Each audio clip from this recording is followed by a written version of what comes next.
Hello everyone, welcome to the channel Statistica Hub. तो हमने inference के वीडियो लेक्चर स्टार्ट किए थे। तो पिछले वीडियो में हमने देखा था कि इन्फ्रेंस में हमें क्या क्या चीज़ें पढ़नी होती है, इन्फ्रेंस क्या होता है। उसके अंदर सब टॉपिक्स थे कि हमारे पास इन्फ्रेंस दो पार्ट में डिवाइडेड है, उसके बारे में हमने देखा। उसके बाद उन दोनों के बाद हमने देखी थी कुछ बेसिक बातें। ठीक है, बेसिक बातों में क्या था कि पैरामीटर क्या होता है, पैरामीटर स्पेस क्या होता है, स्टैटिस्टिक क्या होता है, एस्टिमेटर क्या होता है। ठीक है, ये बातें हमने देखी। तो अगर तुमने ये चीज़ें नहीं पढ़ी है, ठीक है, तो पिछले वीडियो को रेफर करेंगे या फिर किसी बुक से फॉलो करेंगे। ठीक है, ज़रूरी नहीं है वीडियो ही देखा जाए, हम तो बुक से भी बेसिक चीज़ें, बेसिक टर्मिनोलॉजी जो होती है उसे समझना है। ठीक है, क्योंकि वो अगर नहीं पता होंगी तो आगे चीज़ें समझ में नहीं आएंगी। तो बेसिक टर्मिनोलॉजी जो हमारे पास है वो तुम्हें समझनी होगी, जो है कि एस्टिमेटर क्या होता है, पैरामीटर क्या होता है, एंड सो ऑन। ठीक है, जो बेसिक चीज़ें थी वो सभी आनी चाहिए। तो आज की वीडियो को हम स्टार्ट करते हैं। तो आज की वीडियो में हमारे पास टॉपिक है कि हमारे पिछले वीडियो में हमने देखा कि एस्टिमेटर क्या होता है। ठीक है, ये चीज़ हम पिछले वीडियो में देख के आ चुके हैं। ठीक है, तो अभी हम बात करते हैं कि हमारे पास जो एस्टिमेटर होता है वो अपनी क्या प्रॉपर्टीज़ लेके आता है। ठीक है, या फिर कुछ फीचर्स होंगे जिनको जस्टिफाई कर रहा होगा। ठीक है, इनके ऊपर बात करेंगे कि हमारे पास कोई भी एस्टिमेटर था, वो कुछ प्रॉपर्टीज़ होंगे जिसके बेसिस के ऊपर हम उसको किसी दूसरे एस्टिमेटर से अलग कर पाएंगे कि हाँ, ये एस्टिमेटर अलग है, ये एस्टिमेटर अलग है, इसके अलग फीचर्स हैं, इसके अलग फीचर्स हैं। ठीक है, तो इसके लिए हम छोटा सा एग्जाम्पल ले लेते हैं कि मेरे को फ्रूट्स खरीदने हैं। ठीक है, एक मेरा फ्रेंड है, उसको भी फ्रूट करने, हम दोनों लोग गए। एक हूँ मैं, एक मेरा फ्रेंड है, हम दोनों मार्केट गए। अब अज्यूम कर लेते हैं कि मेरे को फ्रूट में क्या चाहिए, मेरे को सिर्फ एप्पल चाहिए। ठीक है, इसको दो चीज़ें चाहिए कि इसको चाहिए एप्पल भी और ग्रेप्स भी। ठीक है, मान लेते हैं इसको दो फ्रूट चाहिए। हम दोनों मार्केट गए, वहाँ पे बहुत सारी दुकानें थी। लाइक ये मार्केट था, उसके अंदर यहाँ पे दुकान थी, यहाँ पे दुकान थी, यहाँ पे दुकान थी, यहाँ पे दुकान थी, बहुत सारी दुकानें थी। ठीक है, तो अभी मेरे पास क्या ऑप्शन थे, मेरे को क्या करना है, एप्पल चूज़ करना है। ठीक है, तो एप्पल के लिए मैं गया कि हाँ, यहाँ पे एक दुकान थी, यहाँ पे भी दुकान। ठीक है, इसके अंदर सिर्फ एप्पल थे, वैरायटी ऑफ एप्पल, इसके अंदर चार तरह के एप्पल है। ओके, अब मेरा फ्रेंड गया, उसका ऑप्शन है कि वो चाह रहा था कि जो फ्रूट का उसको दुकान मिले, स्टॉल मिले, वो एक जगह से दोनों फ्रूट खरीद ले। ठीक है, ये नहीं कि यार दो इधर से ले रहा हूँ, एक इधर से ले रहा हूँ, ये कर रहा हूँ। तो उसके कुछ गोल अलग थे, उसको कुछ और प्रॉपर्टी चाहिए थी। मेरे को क्या था, मेरे को सिर्फ एप्पल खरीदने हैं। तो मेरा टारगेट है सिर्फ एप्पल को देखूँ, उसके दो टारगेट हो गई। वो दोनों चीज़ें एक साथ ढूंढ रहा है कि एप्पल भी मिले, ग्रेप्स भी मिले। तो हो सकता है उसको कुछ ये वाली दुकान थी जिसके अंदर काफ़ी चीज़ें थी, तो इसने देखा एप्पल भी है, ग्रेप्स भी है। तो इन ए सिमिलर फॉर्म हमारे पास जो एस्टिमेटर होता है या फिर हमारी जो रिक्वायरमेंट्स होती हैं उसके रेस्पेक्ट में हम कुछ प्रॉपर्टीज़ को जस्टिफाई करवाना चाहते हैं कि अगर हमारा एस्टिमेटर किसी एक पर्टिकुलर प्रॉपर्टी को जस्टिफाई कर रहा है तो ये वाला एस्टिमेटर होगा। ठीक है, ये वाला मतलब बोलने का तरीका है, समझाने का तरीका है। यहाँ पे ये वाला मतलब कि मैं मान लेता हूँ कि मेरे को एस्टिमेटर चाहिए कि हाँ, कुछ इस डब्बे वाली कंडीशंस को सेटिस्फाई करे। तो मैं क्या टारगेट करूँगा कि हाँ, मैं ऐसा ही एस्टिमेट देखूंगा। ठीक है, तो ये चीज़ होगी बेसिक बात है कि हाँ, हम जो भी प्रॉपर्टीज़ देखने वाले हैं या फिर जो भी बेस्ट एस्टिमेटर वगैरह देखेंगे, जो भी चीज़ें देख रहे होंगे, उनकी हम कुछ फीचर्स डिफाइन करेंगे, करेक्टरिस्टिक्स हम डिफाइन करेंगे, जिनके बारे में हम बात करेंगे। ठीक है, तो हमारे पास इन जनरल और we can say basically importantly mainly जो भी तुम बोलना चाहो, तीन चार प्रॉपर्टीज़ हैं। सबसे पहले उसके अंदर है अनबायस्ड एस्टिमेटर। ठीक है, अनबायस्ड एस्टिमेटर और वी कैन से अनबायसनेस। ठीक है, जो सबसे पहली प्रॉपर्टी हम पढ़ेंगे अनबायसनेस। उसके बाद हम सेकंड जो प्रॉपर्टी देखेंगे, वो सेकंड प्रॉपर्टी हमारे पास है कंसिस्टेंसी। ठीक है, उसके बाद थर्ड प्रॉपर्टी जो हम देखेंगे यहाँ पे, वो है हमारे पास एफिशिएंसी। और उसके बाद हम एक और चीज़ पढ़ेंगे, दैट इज सफिशिएंसी। ठीक है, तो मेजरली हमारे पास ये चार चीज़ें काफ़ी इंपॉर्टेंट है। अब सबसे पहली बात, ये चारों चीज़ें अलग अलग है। ठीक है, इनका एक दूसरे से कोई रिलेशन नहीं है। आराम से हम इन चारों प्रॉपर्टीज़ को पढ़ेंगे, एक एक वीडियो लेक्चर हम इन चारों प्रॉपर्टीज़ के ऊपर देंगे। तो हमारा सबसे वाला वीडियो होगा वो जो आज वाला है, उसके अंदर हम देखेंगे कि अनबायस्ड एस्टिमेटर क्या होता है, इसकी क्या प्रॉपर्टी होती है एंड ऑल। ठीक है, इसके बारे में देखेंगे। आगे वाले वीडियोज़ में हम इन तीनों के बारे में भी बात करेंगे। ठीक है, तो आज का वीडियो हमारा है कि अनबायस्ड एस्टिमेटर क्या होता है। ठीक है, या फिर हम कैसे इसको डिफाइन करेंगे, क्या प्रॉपर्टीज़ होंगी एंड ऑल। ओके, तो अभी हम स्टार्ट करते हैं अनबायस्ड एस्टिमेटर के बारे में पढ़ना। ठीक है, तो यहाँ पे हम लिखते हैं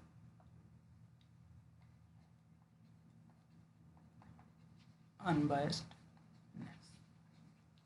और अनबायस्ड एस्टिमेट। ठीक है, तो पिछले वीडियो में तुमने देखा हो कि हम एस्टिमेशन थ्योरी में क्या कर रहे होते हैं, हमारे पास एक पॉपुलेशन होती है। ठीक है, ये पॉपुलेशन होगी, उसका कुछ पैरामीटर होगा थीटा। तो हो सकता था हम इस थीटा को ही एस्टिमेट करवा रहे हो, ठीक है, या फिर इसके किसी फंक्शन को से गामा थीटा, इसको एस्टिमेट करवा रहे हो। ठीक है, एस्टिमेशन थ्योरी में हम कुछ ये करते रहते हैं कि हमने पैरामीटर लिया, या तो हम डायरेक्ट उसके ऊपर ही काम करेंगे या फिर उसका कोई फंक्शन लेंगे उसके ऊपर काम करेंगे कि उसके लिए हम एक एस्टिमेटर डिफाइन करेंगे या फिर एस्टिमेटर फाइंड आउट करेंगे एंड सो ऑन। ओके, तो अब अज्यूम कर लेते हैं कि मेरे पास पॉपुलेशन थी जो थीटा के ऊपर डिपेंड कर रही थी और मेरे को एस्टिमेटर निकालना है गामा थीटा के लिए। ठीक है, अब एस्टिमेटर क्या होता था, जो टी एस्टिमेटर था वो बेसिकली जो रैंडम सैंपल होता था उसके ऑब्जर्वेशंस का एक फंक्शन होता था।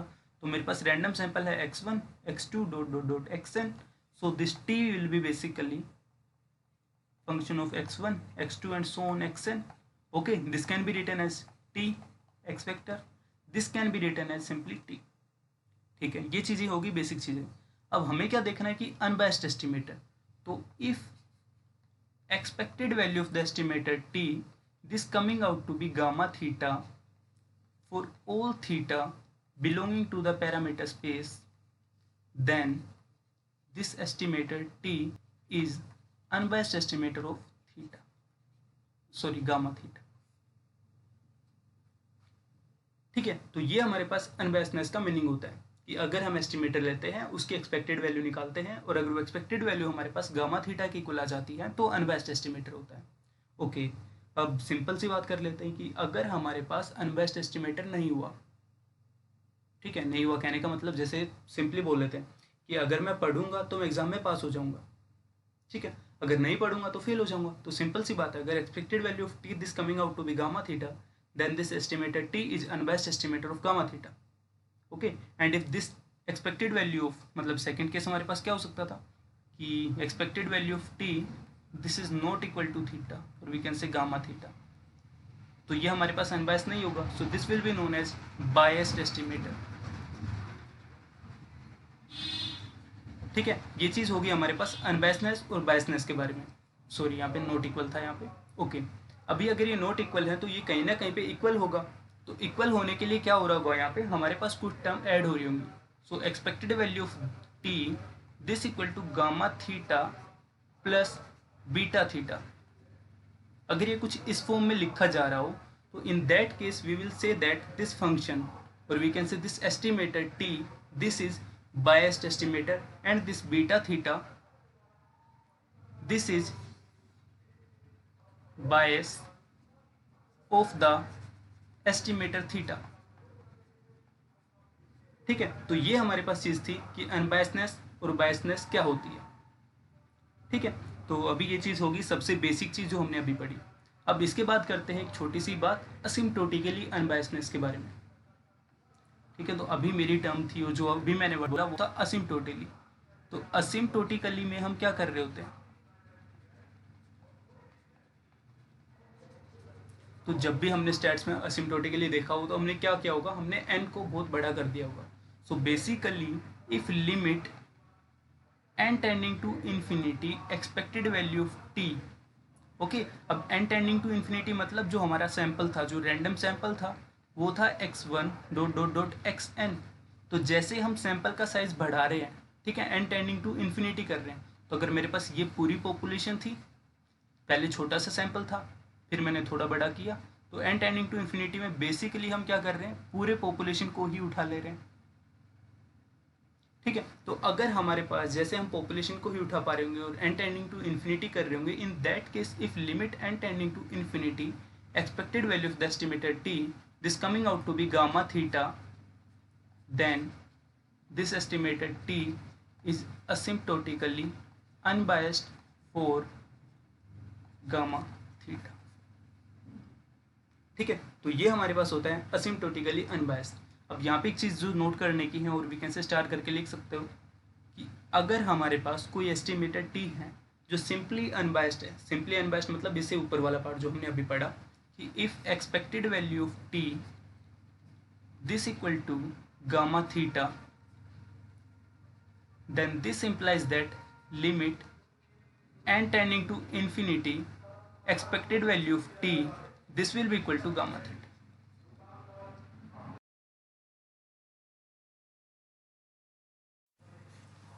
तो हम यहाँ पे बात कर रहे थे कि अगर हमारे पास सिंपली अनबायस्ड होगा देन दिस इम्प्लाइज दैट वो असिम्प्टोटिकली भी अनबायस्ड होगा, लेकिन इसका कन्वर्स भी ट्रू हो ये बात जरूरी नहीं है। ठीक है, समझ में भी आ रहा है कि छोटा सा सैंपल है, अगर वो ही अनबायस्ड होगा तो हम बड़ा सैंपल करेंगे तो वो भी अनबायस्ड होगा, लेकिन अगर बड़ा सैंपल अनबायस्ड है तो जरूरी नहीं है कि छोटा भी अनबायस्ड हो। ठीक है, तो ये हमारे पास दो चीज़ें थी कि सिंपली अनबायस्ड क्या होता है और असिम्प्टोटिकली अनबायस्ड क्या होता है। ठीक है, इसके बाद हम कुछ प्रॉपर्टीज़ देखते हैं कि अनबायस्ड एस्टिमेटर होते हैं या फिर अनबायस्डनेस होती है वो क्या प्रॉपर्टी जस्टिफाई कर रही होती है या फिर उसकी क्या रूल्स होते हैं और वीकेंड से कुछ फीचर्स। ठीक है, तो प्रॉपर्टीज़ के बारे में देखते हैं। तो प्रॉपर्टीज़ हमारे पास क्या हो जाएंगी, ओके तो हम लिखते हैं यहाँ पे प्रॉपर्टीज़। तो देखो सबसे पहली बात तो आई होप सबने थोड़ा बहुत इन्फ्लुएंस तो देखा ही होगा। ठीक है, तो आगे की एक चीज़ जो हम आगे पढ़ेंगे उससे एक छोटी सी हम चीज़ उठा लेते हैं चीज़ समझने के लिए। तो हमारे पास एक चीज़ होती है मिनिमम वेरिएंस अनबायस्ड एस्टिमेटर। ठीक है, एक चीज़ हम ये देखते थे कि MVU, ये एक चीज़ पढ़ेंगे आगे। ठीक है, किसी ने भी इन्फ्लुएंस पढ़ा होगा तो उसको पता भी होगा कि मिनिमम वेरिएंस अनबायस्ड एस्टिमेटर एक चीज़ होती थी। तो इस चीज़ का मीनिंग क्या होता था कि जो हमारे पास अनबायस्ड एस्टिमेटर होंगे, ठीक है, कि बहुत सारे अनबायस्ड एस्टिमेटर है यहाँ पे मेरे पास। ठीक है, इनमें से जो मिनिमम वेरिएंस रख रहा होगा हम उस अनबायस्ड एस्टिमेटर की बात कर रहे होंगे। तो यहाँ पे कहने का मतलब क्या हो गया कि एक से ज़्यादा अनबायस्ड एस्टिमेटर एग्जिस्ट कर सकते हैं। तो सबसे पहली प्रॉपर्टी तो हमारे पास यही होगी कि अनबायस्ड एस्टिमेटर में और मे नोट बी यूनिक। ठीक है, यूनिक हो ऐसा जरूरी नहीं है, हो सकता है कि यूनिक हो और हो सकता है यूनिक नहीं हो। ठीक है, तो सबसे पहली प्रॉपर्टी तो हमारे पास ये होती है। उसके बाद दूसरी प्रॉपर्टी जो हमारे पास अनबायस्ड एस्टिमेटर की होती है वो है कि अनबायस्ड एस्टिमेटर में और मे नॉट एग्जिस्ट।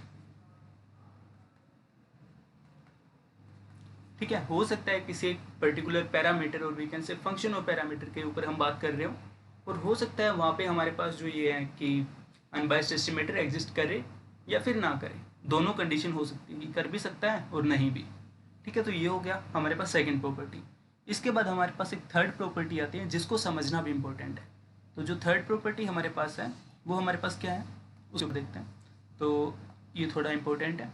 तो थर्ड प्रॉपर्टी क्या कह रही है कि there may be some unbiased estimator. ठीक है, कि may be unbiased estimator exist. ठीक है, हो सकता है कि अनबायस्ड एस्टिमेटर एग्जिस्ट करे बट देखो जो भी चीज़ें होती है कि हाँ मैं बट जहाँ पे भी सेंटेंस के बीच में बट आ गया तो इसका मतलब पीछे वाली बात का कहीं ना कहीं पे कोई मीनिंग नहीं रहने वाला। ठीक है, तो मे be unbiased estimator exist but, ठीक है, बट मतलब पीछे वाली चीज़ कुछ ना कुछ गड़बड़ होने वाली है, but it may be absurd. ठीक है, यहाँ पे मैंने लिखा एब्सर्ड, ABSURD। तो इस एब्सर्ड का मीनिंग क्या होता है, इसका मतलब होता है मीनिंगलेस। तो अब यहाँ पे इस चीज़ का कहने का मतलब क्या हो गया कि भाई ये तो लिख दिया भैया आपने कि एक अनबायस्ड एस्टिमेटर एग्जिस्ट कर सकता है but it may be absurd. ठीक है, तो सबसे पहले इसी चीज़ के ऊपर हम बात करते हैं, थोड़ा स्टैट्स के ऊपर बात करें कि इन्फ्लुएंस पे हम पढ़ क्या रहे होते हैं। कि हो सकता था हम क्या कर रहे हैं कि रैंडम सैंपल ले रहे हैं, यहाँ पे हमारे पास एक रैंडम सैंपल है, इसका यूज़ करके हम पॉपुलेशन का जो पैरामीटर है दिस थीटा, हम इसके ऊपर इन्फ्लुएंस निकाल रहे होते हैं और वी कैन से इसके इन्फ्लुएंस निकाल रहे होंगे, इसका मीनिंग निकाल रहे होंगे, इसके एस्टिमेटेड वैल्यू निकाल रहे होंगे, कुछ भी इसके ऊपर प्रेडिक्शन कर रहे होंगे और उसका यूज़ कर रहे होंगे। सो बेसिकली हम इस रैंडम सैंपल का यूज़ करके पॉपुलेशन के बारे में बता रहे हैं। तो इसने बोला कि तुम्हारा जो अनबायस्ड एस्टिमेटर है वो एग्जिस्ट कर सकता है but it may be meaningless, कि तुमने अनबायस्ड एस्टिमेटर डिफाइन किया लेकिन उसका कोई मीनिंग ही नहीं निकल पा रहा तुम्हारे पॉपुलेशन के रेस्पेक्ट में। ओके, तो हमारी पॉपुलेशन थी तो पॉपुलेशन के अकॉर्डिंग हमारे पास थीटा था, तो हो सकता था तुमने यहाँ पे एस्टिमेटर डिफाइन किया तो कुछ भी हो सकता है, लाइक मैं एस्टिमेटेड वैल्यू जो थीटा हेड की मैं एक्सपेक्टेड वैल्यू निकाल देता हूँ, अज्यूम कर रहा हूँ मैं यहाँ पे। ठीक है, सोल्व नहीं कर रहा, मैं अज्यूम कर रहा हूँ कि रैंडम सैंपल था, उन ऑब्जर्वेशंस का मैंने यूज़ किया और थीटा की वैल्यू निकाल दी -3। ठीक है, और जिस मेथड से निकाली या फिर जैसे भी मैंने इसको फाइंड आउट किया और मैंने जो फॉर्म यूज़ किया, मैं ये भी देख पाया कि हमारे पास जो एस्टिमेटेड टी रहा होगा तो expected value of T this might be equal to theta. ठीक है, हो सकता था। ठीक है, तो मैंने बोल दिया कि यहाँ पे अनबायस तो होगा। ठीक है, हमने कुछ ऐसा डिफाइन किया था। अब मैं बोल देता हूँ कि जो मेरे पास पॉपुलेशन के बारे में मुझे कुछ नहीं पता कि हाँ थीटा को एस्टिमेट करना है, लेकिन एक बेसिक चीज़ पता है कि जो थीटा मेरे पास है दिस इज ग्रेटर देन 0।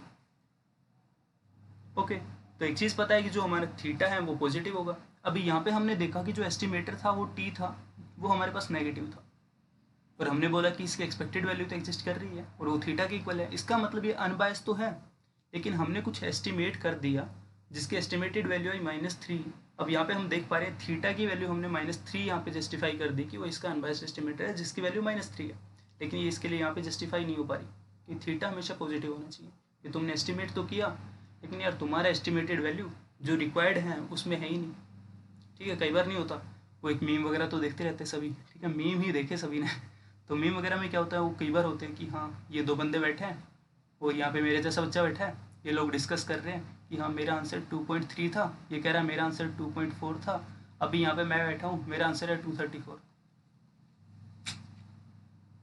ठीक है, तो मैं कहीं ना कहीं आंसर तो निकाल के आया, मेथड मैंने भी यूज़ किया, मेरा फाइनल आंसर भी आया, लेकिन जो टॉपर लोग हैं उनका आंसर कुछ ये था और इसकी रेंज थी 2.2 से लेके 2.5। ठीक है, मेरा आंसर ही 234 आ रहा है। तो इसका मतलब आंसर निकाला लेकिन मीनिंगलेस है, वहाँ पे उस आंसर का कोई काम नहीं।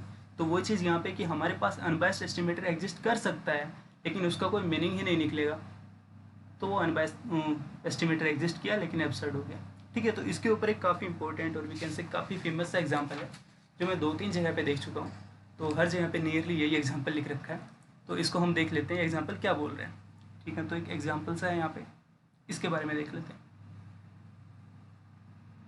ओके, तो से मान लेते हैं मेरे पास जो एक्स पॉपुलेशन थी वो पॉइजन को फॉलो कर रही थी विद सम पैरामीटर थीटा। ठीक है, so X is Poisson with some parameter theta. Okay, इसके बाद हम क्या बोल रहे हैं यहाँ पे, मेरे को अनबायस्ड एस्टिमेटर निकालना है किसके लिए, of gamma theta such that gamma theta equal to e⁻³ theta. ठीक है, थीटा पैरामीटर, ये एक थीटा पैरामीटर का फंक्शन हो गया, so this is gamma theta. हम इसके लिए एस्टिमेटर निकालेंगे जो अनबायस्ड एस्टिमेटर है। अब मेरा फ्रेंड आता है मेरे पास, वो बोलता है भाई मेरे को एक अनबायस्ड एस्टिमेटर मिल गया, और उसने बोला कि जो एस्टिमेटर होगा टी, जो अनबायस्ड एस्टिमेटर है, वो मान ले कि वो होगी -2⁻x। ठीक है, मेरे फ्रेंड ने आके ये बोल दिया, तो मैं क्या करूँगा, इसके ऊपर मैं काम करना स्टार्ट करूँगा। ठीक है, तो सबसे पहली कंडीशन में इसको जस्टिफाई करूँगा कि क्या ये अनबायस्ड है भी या नहीं है। तो एक्सपेक्टेड वैल्यू ऑफ टी अगर हम फाइंड आउट करना चाहेंगे, so this will be -2⁻x into PMF, और वी कैन से PDF या फिर PMF, यहाँ पे PMF यूज होगा, PMF of x is Poisson, तो e⁻⁻θ, θ⁻x over x factorial, और इसका हम लेंगे समेशन फॉर ऑल x।